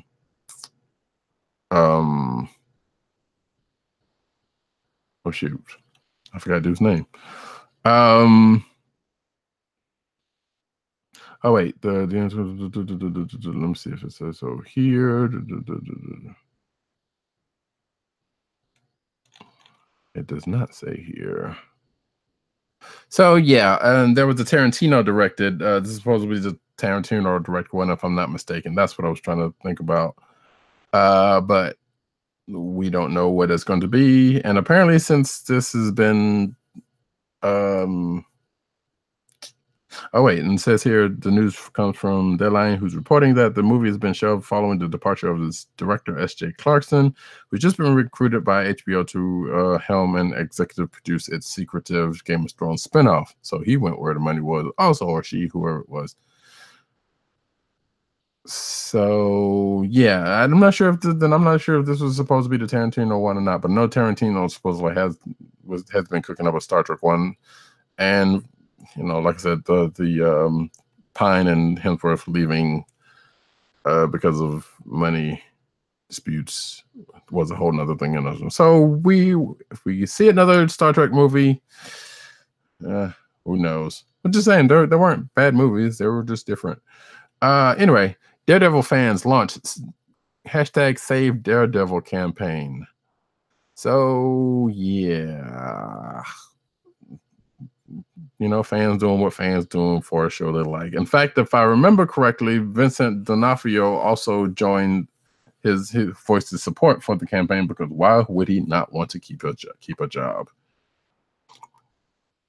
Not to saying he couldn't get a job, because he's a terrific actor. He definitely could, but apparently he liked this role enough to want to save it, or maybe he has nothing else going on. Who knows?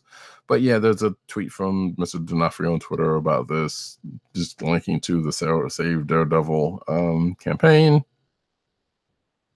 And yeah, boy, if only people put so much effort into social issues as much as they do for the stuff like this. But hey, gotta put your chips somewhere.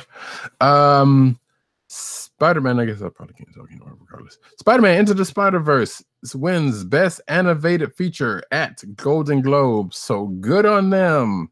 That's awesome. Which I remember there being another article recently before the Golden Globes, saying that Into the Spider-Verse has a better chance of winning awards than Black Panther does, which is kind of sad, but still good. I mean, because hey, if you haven't seen Spider-Man Into the Spider-Verse, it's a great movie. That's all I'm saying. So is Black Panther. And actually it says here that producer and co-writer for Lord accepted the award from presenters Chadwick Boseman, Lupita Nyong'o, Denai Guerrera, and Michael B. Jordan. All Black Panther. Weird. And of course, since the Golden Globes happened, yeah, there were other awards that were given out on that night. But the Avengers in-game trailer may not spoil anything past the first 20 minutes, which hearing how long this movie may potentially be is probably a good thing. Oh, I didn't see this other one on the James Wan, but maybe I'll pull that one for next week. Boop. Anywho, So that's good to know because as we know, trailers a lot of times tend to spoil a lot of the movie, especially in the last few years. So that's probably a good thing that the trailer won't spoil anything that lasts 20 minutes. But I'm pretty sure there are people who are sensitive about those 20 minutes and don't want to be spoiled about anything. So it is what it is. Captain Marvel special look clip heralds start of ticket sales. So there was a recent new trailer for Captain Marvel. I have not seen it yet, but also tickets went on sale. As I know, our very own agent _70 has already gotten a ticket. I haven't gotten mine yet because hey, things are things, man. So hopefully I'll get a ticket to see the movie for when it comes out on March 8th. And I will definitely take a look at the special look when I get a minute, because I'm hearing there's some new footage in here, a couple of new looks. Speaking of Captain Marvel, Samuel L. Jackson says MCU's Captain Marvel can time travel, which last I checked wasn't a part of her skill set. But and again, I don't know. I didn't read too much into this article because, well, one, I didn't want to actually be spoiled on it if there was anything spoiled on it. But I wanted, and also we don't even know how much Mr. Jackson knows about anything that's going on. But I would imagine he would know enough to I don't know, say something like someone likened it to Tom Holland spoiling stuff. I don't know if that's true, because again, we don't know if what this is saying is true. I don't know. Well, it would make sense given, and we still don't know where she plays in with Avengers 4. But I don't know. It's something I'll believe whatever when I see it. And I don't know. We don't even know how he means this time travel. Like, is she actually going to time travel, or or does the movie time travel? But judging by what the article looks like, it was saying it was like she has that power. So okay. Yeah. Anyway, moving right along. Warren Ellis says he turned down Black Mirror Bandersnatch role. I have still not seen this. If you did not know, Warren Ellis is a noted comic book writer, known for strange things. He's also the executive producer and writer on that Netflix Castlevania series and a whole bunch of other stuff, because he's written on and off. He's written a bunch of things, including one of my favorite series, Next Wave, excuse me. So yeah, there's that. So apparently, it says here that Warren Ellis says he had to turn down an offer road in Netflix's Black Mirror Bandersnatch, which is a big-ish episode. One of the, it's a Black Mirror episode. It sounds like a choose your own adventure type deal. From what I've heard about it, I have not watched it, so I don't have any of the endings. But anyway, it says here that true story, I was asked to play the role of a mysterious author, Jerome F. Davies, in Black Mirror Bandersnatch. Ellis wrote, they asked me in late March 2018 for an early April shoot, 3 days, and one of the days had not been specified. 6 hours train travel a day to get to a location and back. And I was too busy with my own show. That would be Castlevania. And to burn 3 days with the possibility that the floating day, the actual filming day, would be one I couldn't do. Still very grateful to have been asked. So yeah, so I guess he couldn't make it because he was doing Castlevania. So yeah, makes sense.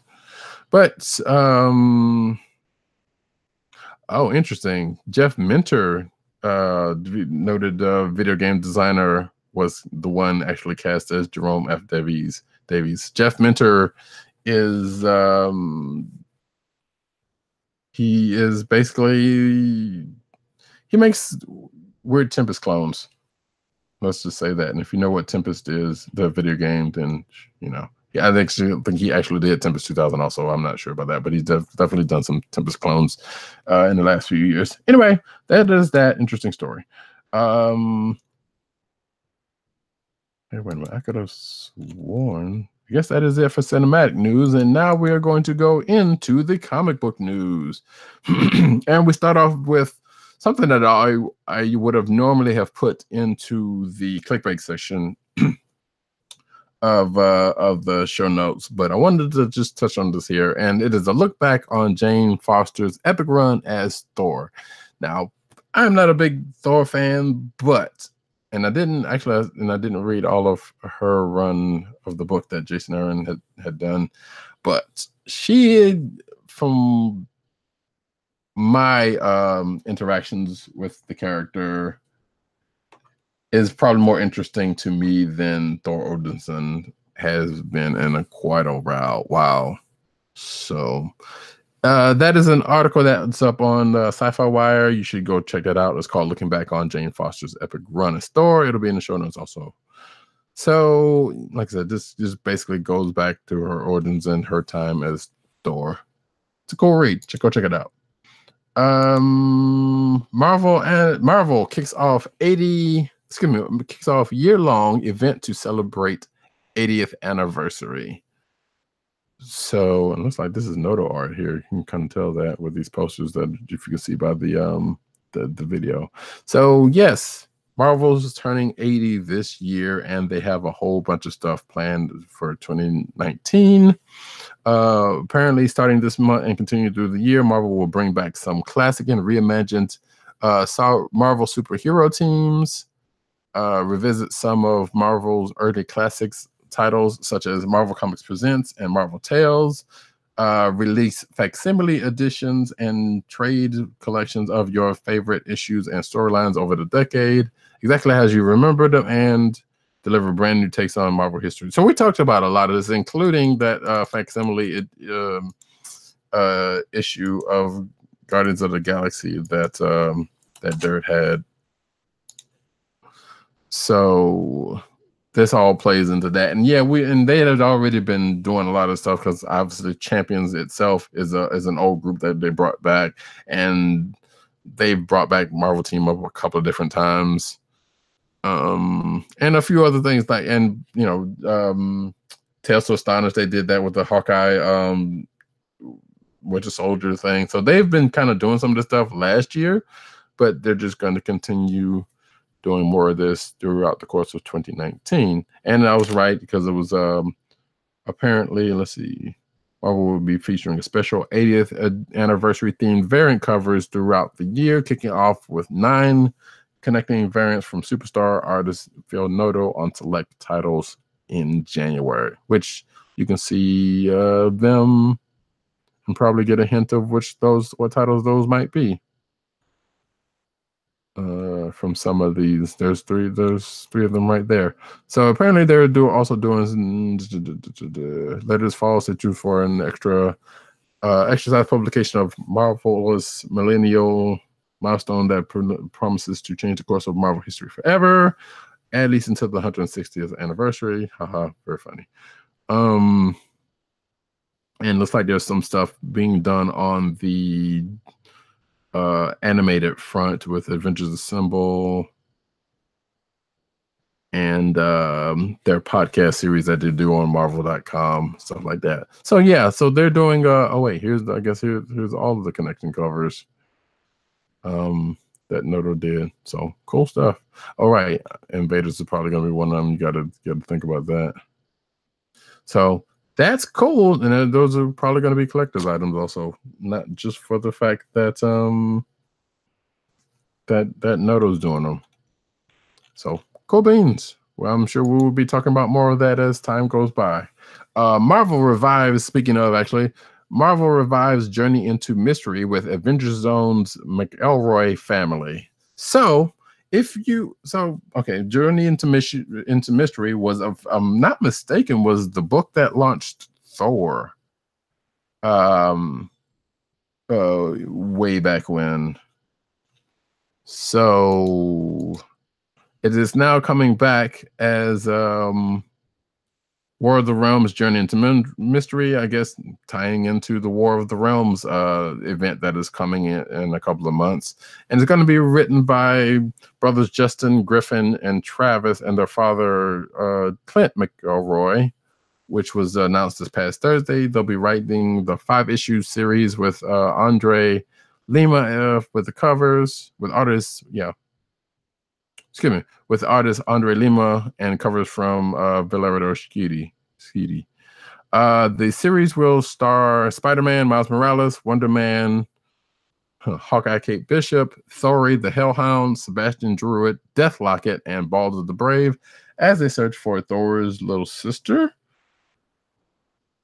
Not Angela, I'm assuming, theorized to be just what they needed to put into the War of the Realms and the Siege of Earth. So that's going to be a thing. Now, if you, like me, hang around the video section of pop culture, you know the McElroys. One, you might know them from their Adventure Zone actual play D&D podcast, but you also might know the fact that Justin and Griffin have made their name as video game reviewers and journalists at Polygon.com, and they got kind of big there and jumping off into their Adventure Zone stuff. So you might know them from a couple of different places. I'm sure a lot of people know them from their Adventure Zone and My Brother and Me podcasts. So congrats to them, I guess. That's another route to get into video games. Anyway, I need to stop doing that. The first 2 issues of Conan the Barbarian return for second printings, which is, well, I guess would be weird considering that the second issue is not out yet, because the first issue just came out last week, if I'm not mistaken. So that's going back into second printing. And the second issue, which isn't even out yet, is going to also have a second printing. So that book must have done good, I guess. So congrats to the creative team on that, being Jason Aaron and Mahmoud Azra. My apologies if I screwed up your name. The Disney exclusive Black Panther Shuri doll is available now. And I guess not to be confused with the Marvel Select Shuri doll figure. So, oh wow, I think I see something else I need to pull off for later. Sorry. But yes. So there is a new Shuri doll that Disney put out, and it is, if you see from the video, it looks supposedly looks like Letitia Wright's character from version of Shuri from the movie. It's got the little the Panther gauntlets and the dress she was the garb she was wearing during the course of the movie. It is a special edition doll. It is $40 that you can get from some link. It's probably Amazon. I don't know. I'm not going to click it right now.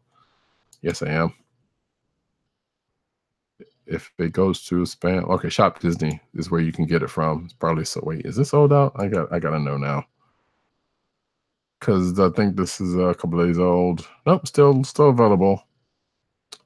So you can go check that out on Shop Disney, along with pictures of it. It's cool looking. I dare say I might actually end up getting one myself. This article goes on to compare it to the Hot Toys version of Shuri that costs $228 because Hot Toys is expensive.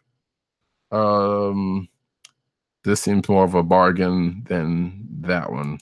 Wait, what is this? Yeah. Okay, well, we won't do that. But nevertheless, hey, go check it out. And apparently there was, well, never mind, doesn't matter because the sales go over with. So yeah, that doll's out there. Go check it out. Assassin's Creed Origins director wants to make an Iron Man video game. I don't know how I feel about that. I honestly don't. Assassin's Creed Origins is actually Assassin's Creed Origins. The first one was pretty good. Yeah, Origins, not Odyssey. Okay, so Origins is the last game in the not this recent game. So the recent game, the recent last game, or this stop. It is the game before last, which came out the end of 2017 or the beginning of last year. I can't remember, but I know Odyssey, which is the last game of the Assassin's Creed, just came out a few months ago, in 2018. So, okay, I can see that because Assassin's Creed Origins was a good game, and if you've played Assassin's Creed Odyssey, it's pretty much Origins. It's basically the same game. So let's see. Ashraf Ismail said he'd love to see the studio make an Iron Man video game. I bet he does. When UB Central asks in a tweet what Marvel DC characters would like to see Ubisoft develop a game around, Iron Man was quickly suggested. Ismail replied, "In a heartbeat," quote unquote. While this is far from confirmation that the studio is working on an Iron Man game, it is an interesting possibility. And yeah, that kind of is. I don't know. There has been Iron Man video games before, not great ones, or not the great one, not a great one. So it would be curious to see what Ubisoft and that team could do with Iron Man. Yeah. Like I said, Iron Man Origins was a pretty good game when it came out, and they ended up doing another one in the form of Odysseys and going back to hopefully not going back to putting one out every year situation that kind of killed them. But hey, we'll see what is going on in the future. Speaking of video games, Spider-Man teasing Fantastic Four themed content, part of which I wonder why it did not happen. So if you have not, a lot of people don't have PS4, so I shouldn't say what I was about to say. But nevertheless, if you have a PS4 and you like Spider-Man, or even if you don't like Spider-Man, hey, Spider-Man, the PS4 game is pretty darn good, by the way. I would dare say it's one of my best of 2018. One of my favorites of 2018, definitely, for sure. Some would say that would be biased. You be the judge, whatever. So apparently they're continuing to support the game. I believe the last DLC came out already, but they're still putting stuff into the game. And it seems as though there's going to be Fantastic Four themed stuff coming soonish. It says here from the Marvel Games account, and for our final Fantastic Four week. So this is also the week this is recording. Fantastic Four week for Marvel, and they've been doing a lot of stuff for that this week, which I don't think I have that much more news about outside of this. But regardless, there was a live stream for the World's Greatest Week that happened at some point that I missed. I don't know. Anyway, it says, and for our final Fantastic Four week live stream announcement, something fantastic is coming to Marvel's Spider-Man. Any guesses? And that was the tweet.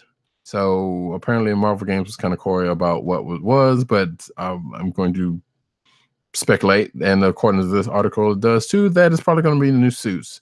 So, and the reason why I said I'm kind of surprised that some of this is gone on, that hasn't happened, is because there were a couple of suits that I was expecting to see, including the amazing Bagman Spider-Man suit, which if you're watching the video, you can see here. Excuse me, they call it the bombastic Bagman, which is basically Spider-Man in a Fantastic Four outfit and a paper bag on his head, which has shown up in past games, and also his Future Foundation suit, which is the white and black one that the Future Foundation wore, or it still wears, actually, now that I think about it. Which makes sense because those were more tied to Fantastic Four than than Spider-Man. And apparently this last one, I don't remember ever seeing it. But there's another one. It's like a blue and black one that looks like from that Spidey may have worn one time. I don't know. I don't recognize that one. Last I checked and last I played, they put the Sam Raimi suit in there, and I still haven't finished the DLC and all that kind of good mess of this one. And oh yeah, this article mentions it, which I'm glad it did, because I was going to probably mention it if it hasn't.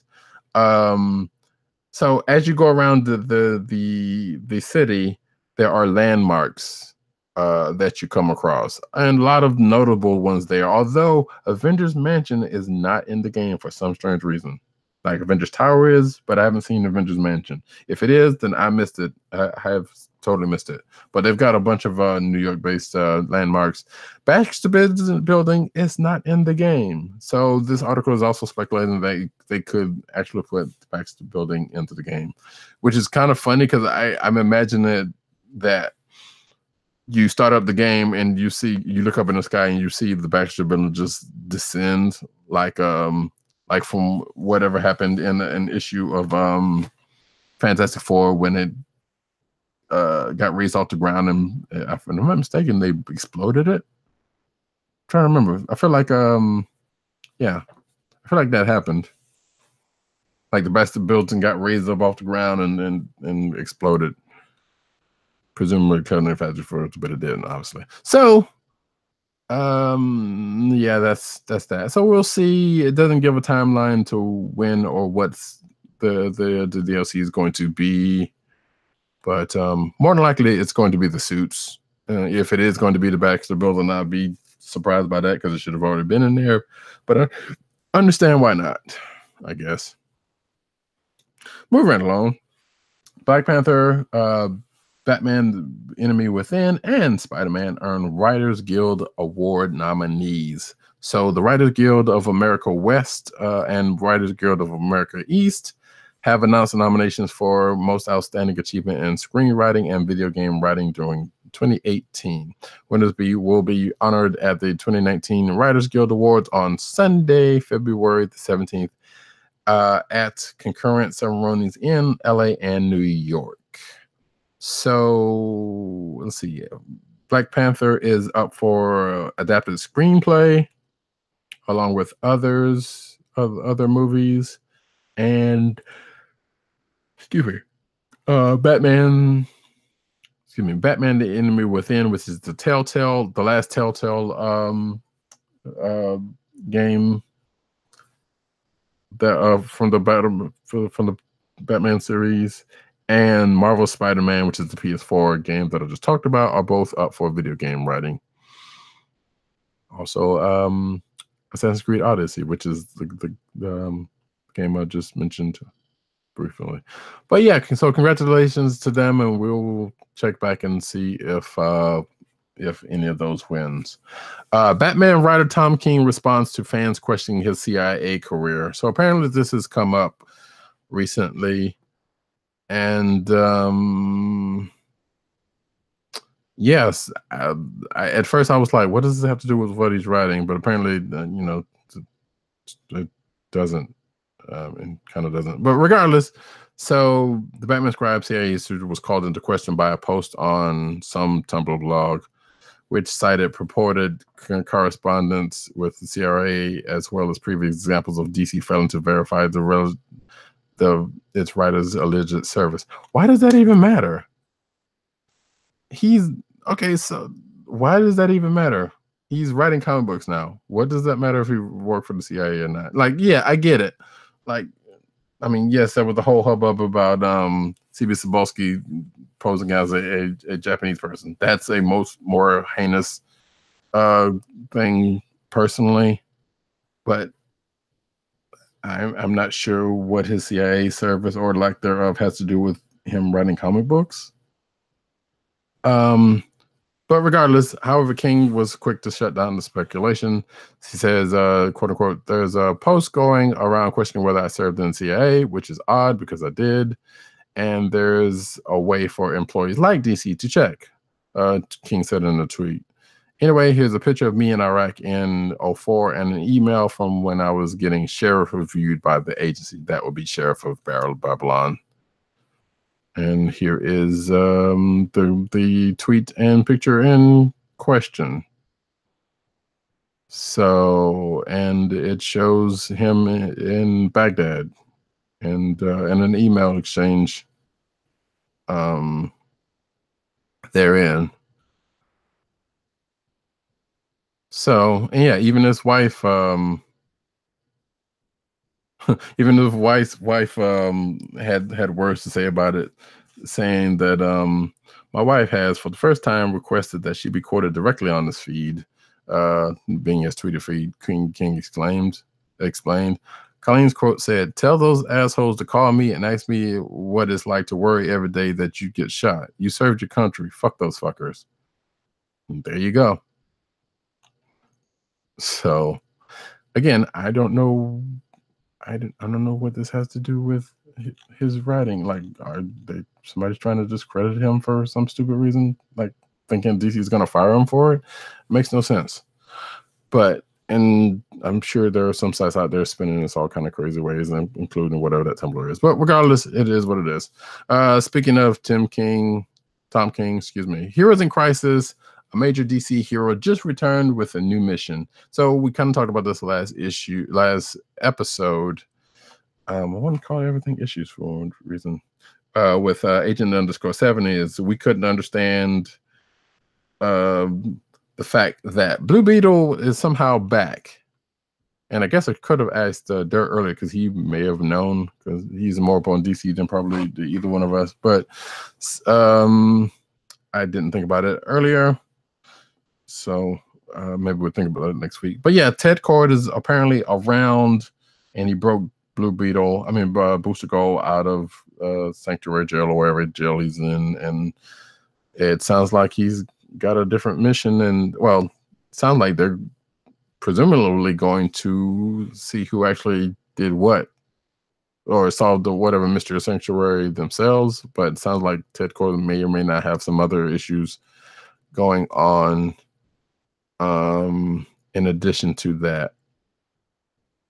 So I don't know. I thought he was dead. I have no idea. I know he had been dead for a while, and apparently he got brought back, and they changed his version a couple of times, you know. So I guess that actually was him, and not as I thought. You know, Booster Gold's memory going crazy. So there you go. That kind of sort of answers something. I don't know. DC's Injustice crossover kills off the franchise's biggest villain. We talked about the Injustice universe earlier, actually, that Tom Taylor wrote initially. So I haven't read this yet, but I already know who it is, and apparently it gets spoiled. Thanks, CBR, for spoiling it in your permalinks. So apparently they killed the Injustice version of Superman, who was the jerk Superman, who was the big bad of all of this. So that's definitely going to change the universe for potentially the better. Don't know how it happened, and I'm not going to read the rest of this article because I think I was going to read issue 5 before I read issue 6 because I had totally forgotten about what's going on. But He-Man may have killed Superman. We don't know. I don't know. Regardless, hey, I guess that's a thing. But now that I think about it, even if they did kill off Superman, Superman's been dead before. So probably will come back in that universe too. Go figure. Next up, DC Oh, yes. So whoops. Damn it. So DC is now on Comixology Unlimited. So you can now buy I think you can rent. Wait. I need to log in. So yeah, if you have Comixology Unlimited, you can borrow a bunch of DC books now, which is cool. So they got a bunch of trades. They got some Earth One stuff. It looks like All-Star Superman is there. Hush is there. So, Watchmen looks like, I'm not sure what it's all about. Batman White Knight, that was a good one. Identity Crisis is on there. So looks like there's a bunch of a select group of trades and single issues from various DC books, including the trilogy and Justice League, Aquaman, all other places. So cool. If you have Comixology Unlimited, you should go check that out. It's a pretty decent deal. And of course, if you also have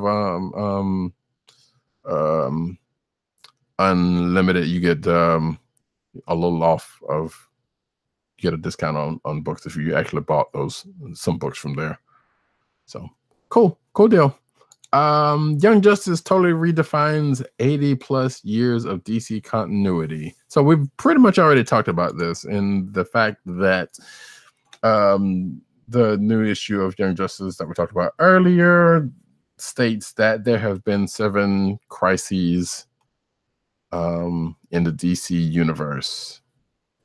And that basically cements the fact that, hey, guess what? That's how many there have been, and that's the thing now. Again, we talked about enough about that book, and we also talked about how it's affecting other universes, specifically Gem World. So we kind of talked about that already. That's still a lot, even if it is a divine number, because there's been other stuff that's been kind of like, there's been the crises, and then there's been Infinite Earths and all that kind of good mess. And so I guess this defines the fact that, hey, guess what? One, people know that it happened. This stuff happened, and people are affected by it outside of the Earth at large, which we've already talked about.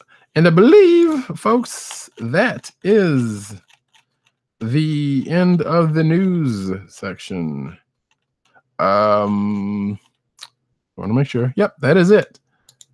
And with that comes the end of the show. But first, another ad read. And boy, do I wish I had, there we go.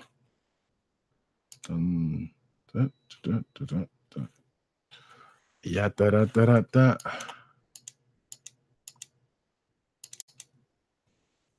There we go. Sorry, trying to get this ad read straight. Oh, craps. Let me do that. And this means I got some editing to do, apparently. Anywho,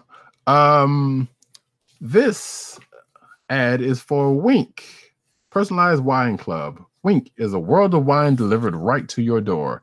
From Rosé to Cabernet to Torrontés, Wink has over 100 styles of wine to discover. Ever try an orange wine? Wink connects you to a world of exclusive wines tailored to your taste and delivered directly to your door. Wink delivers 4 bottles of wine to you every month with free shipping. You can pick your own bottles, or let Wink choose and match to your tastes. It doesn't cost a thing to become a member, and you can skip or cancel anytime. And now for the listeners of Comic Book Chronicles, you can enjoy an exclusive discount of $20 off your first order. To place your first order with $20 off and to help keep our show free for you, go to our network website at csbn.us/wink. That's WINC. csbn.us/WINC. Wink wines through CSPN. Do it today. And on that note, actually, do this from the homie Classic Materia. I got some wine. Finally. Actually, I don't know why, but it took me a while. From Wink, he sent me 3 bottles.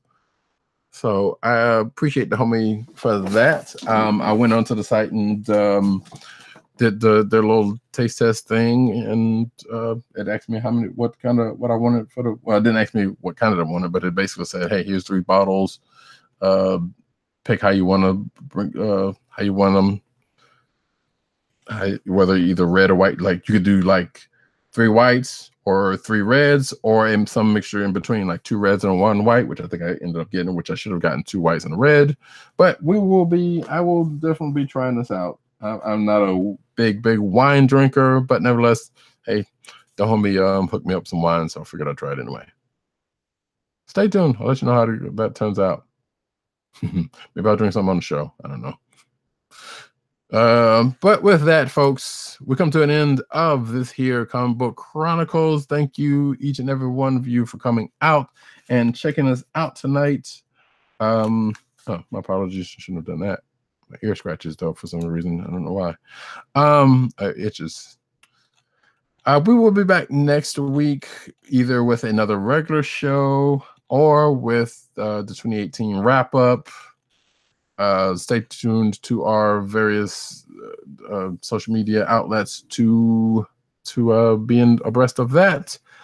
So for myself, RowdyCat at RowdyCat on Twitter and Instagram, and News Need on Twitter. CB Caps on Instagram. Also, you can check me out there for Agent_70 on Twitter and Instagram. For PCN_Dirt on Twitter, Pop Culture Net on Twitter, popculturenetwork.com, I need comics.com, his Dirtman on YouTube, and I think he said that new toy smell.com is his.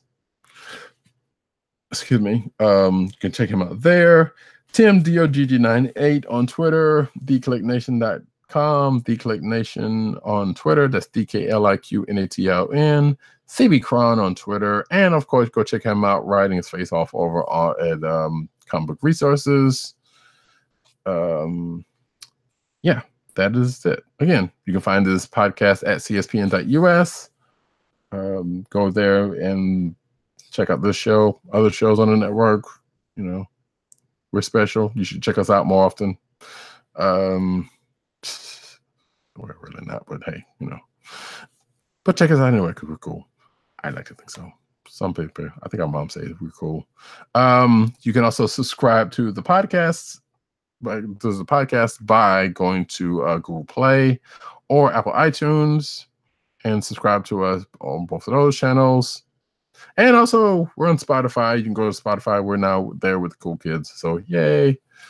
And you can also go to the Cold Slither podcast SoundCloud page and check us out there. And of course, well, the shop.cspn.us page. But go to cspn.us, and then there's a link to keep our podcast free. I'm sure that's probably still working. But just go to the site anyway and go check out more cool podcasts. And with that, ladies and gentlemen, this has been the Comic Book Chronicles, and we're out. Good evening, Rick. Would you believe it's Dr. Doom? What's on your